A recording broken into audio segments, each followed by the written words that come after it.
The night the alarms blared through ADX Florence, it wasn't the noise that froze the unit, it was the silence that followed. A silence so heavy it felt like the concrete walls themselves were holding their breath. ADX has seen more incidents than it will ever publicly admit, but this one shook even the men who thought they couldn't be shaken. If stories like this fascinate you, hit subscribe, because this one only gets darker. The officers called it a medical emergency, but every inmate in Range 13 knew what those words meant. They'd heard them before. Whispered. Repeated.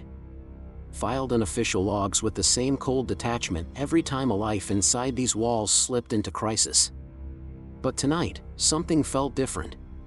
The tension wasn't routine, it was electric, like the whole tier sensed the truth before anyone spoke it out loud. ADX Florence, America's supermax fortress, was built to contain the country's most dangerous men. Yet its real power wasn't the steel or the protocols. It was isolation. Pure, unbroken isolation that pressed against the mind until even the strongest thoughts fractured. In here, days didn't pass, they collected. They clung to the walls like moisture, swallowing sound, swallowing hope. Men arrived here already carrying heavy histories, but the solitude sharpened every edge, every regret, every guilt, every ghost. The staff knew it.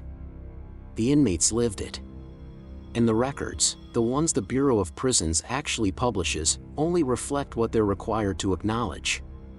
The rest lived in quiet codes and euphemisms. On that night, the officers moved fast. Too fast. They didn't talk, didn't look at the cells they passed. Their steps hit the floor with the precision of a drill team, not a rescue unit. Some inmates pressed closer to their doors, trying to catch a glimpse through the narrow window slits. Others stayed back. Too many times they'd seen movement like this and felt the aftermath seep into the air for days. Then the sound came, one sharp command, followed by the metallic thud of a door cycling open. A door that should have stayed closed. Inside that cell was a man who hadn't spoken to anyone in weeks. Not staff. Not other inmates. Not even the psychologist who logged mandatory wellness rounds. He'd been transferred in after a disciplinary incident that never made its way through the usual inmate rumor trails. No paperwork trickled through. No story followed him. That alone made him a mystery. At ADX, mysteries are rare. The officers didn't say his name. They never do in moments like these.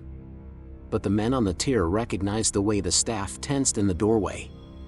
That tension always meant the same thing, an incident that would be labeled privately, summarized vaguely, and archived quietly. One inmate on the tier later said the air changed when they brought the stretcher out. He couldn't see the man on it, no one could, but he saw something else, the way the lieutenant kept his eyes fixed forward, refusing to glance at any cell door. That's when he knew the situation wasn't just another coded entry in a daily report. There were murmurs after, muted through the thick steel. Was this something that had been building? Had the man asked for help? Had there been signs staff ignored, or signs they simply didn't have the time to see? ADX is a place that runs on routines so strict it becomes a second language. But when that stretcher moved down the hallway, something broke in the rhythm. The steps lost their synchronicity. Someone whispered urgently into a radio.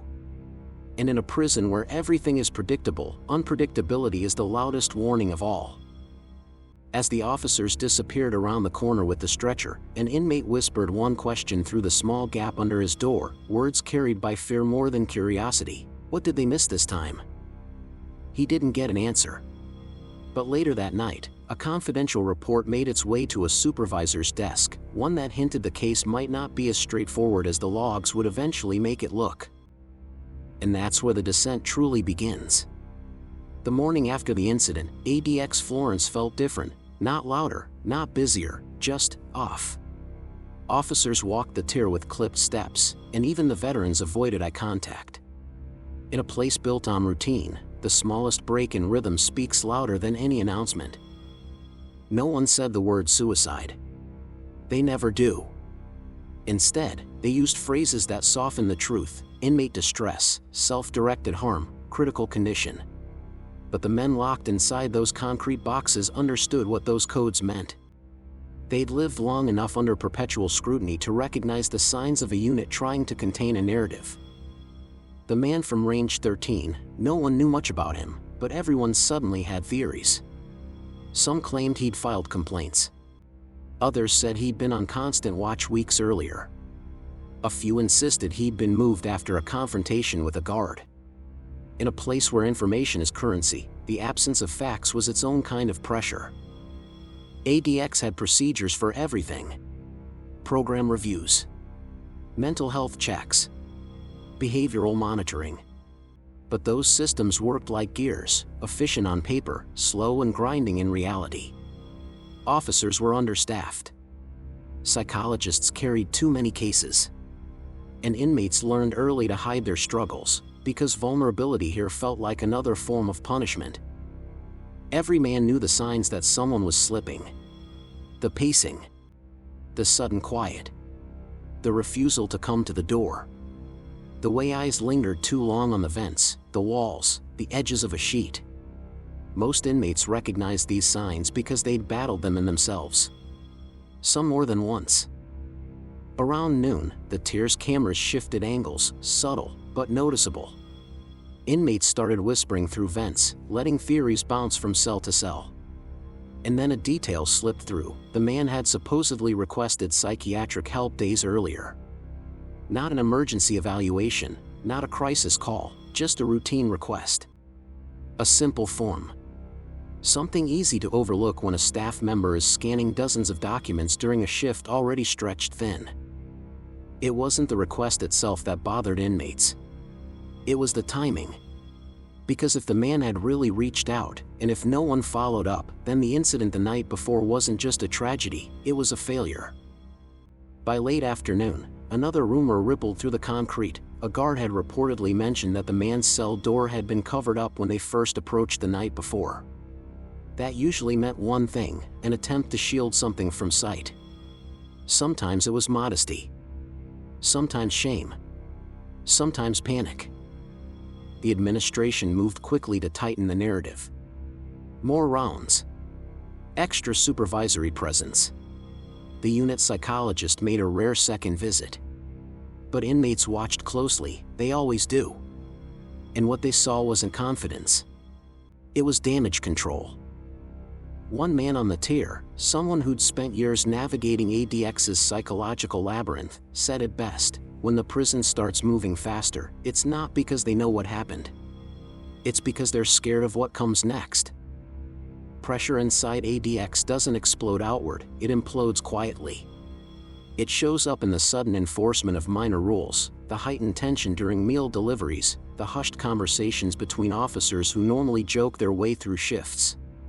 When something inside the walls threatens stability, everyone feels the ripples.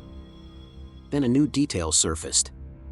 One inmate swore he overheard two officers arguing, one insisting the man should have been placed on heightened observation, the other insisting the paperwork never made it to him. It was a small exchange, but enough to change everything. Because paperwork doesn't get lost in a place like ADX without someone noticing. And if someone had noticed, but no one acted, that meant the story wasn't just about an incident in a single cell. It was about the cracks spreading through the entire unit. And those cracks were starting to widen. The internal review began before dawn, long before the men on the TIR heard the first keys rattle.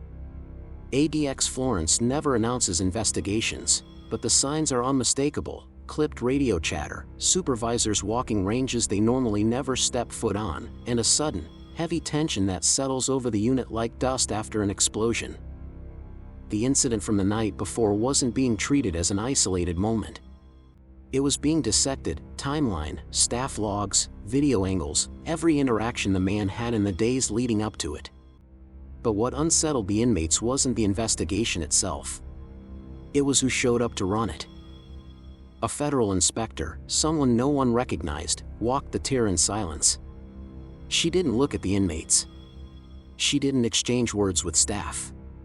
She paused outside the man's cell for a long moment, studying the metal, the hinges, the narrow window that barely let in a strip of light. Then she moved on without expression. That alone sent a chill through the range. Because federal inspectors don't come unless the situation is serious. By noon, the story the administration wanted to tell had already begun forming: proper procedures, immediate response, staff acted within guidelines. But inside ADX, truth spreads differently.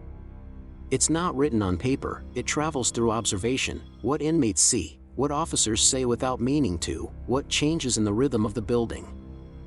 And the rhythm had changed again. The psychologist made another round, this time slower, stopping at every door. Some men spoke. Some didn't. But everyone understood the purpose, reassurance mixed with assessment. The prison needed stability, and stability doesn't come easily when the walls themselves feel like they're vibrating with pressure. One inmate, someone who'd spent more than a decade cycling through isolation units across the country, watched the entire day unfold from behind his narrow window. He'd seen prisons try to rewrite incidents before, smoothing edges until the truth barely resembled reality. But something about this felt different, less controlled, less confident. He'd noticed things others might have missed: a guard's shaking hand during count, a captain who avoided eye contact with anyone, the sudden decision to keep the tier on a slightly longer lockdown than usual. Small details, but meaningful in a place where staff normally moved with practiced certainty. Late in the afternoon, the inspector returned. This time, she requested specific logbooks, older ones, weeks old, maybe months.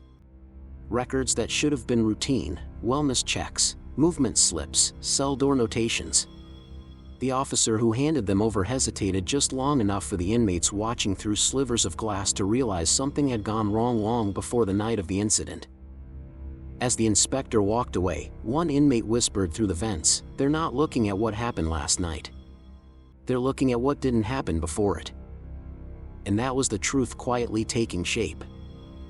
This story wasn't just about a crisis inside a single cell. It was about decisions overlooked, warnings minimized, moments that could have changed the outcome if someone had taken them seriously. The tier felt it. The staff felt it. Even the administration felt it, even if they'd never admit it out loud. As night settled over the supermax, the inmates lay in their concrete boxes, staring at ceilings they'd memorized years ago. The man from Range 13 had been just one voice in a place designed to silence them all, but his absence lingered heavier than expected. Not because they knew him, but because every man understood how fragile the mind becomes under relentless isolation. The inspector left quietly, but her presence stayed in the air, an unspoken acknowledgement that something inside ADX's tight system had slipped, and no one could say how far the consequences would reach. Silence returned to the tier. Thick. Heavy. Familiar. But this time, it carried a different weight. If you think this story was intense, the next one will leave you speechless. Subscribe for more true crime stories that'll keep you on the edge of your seat.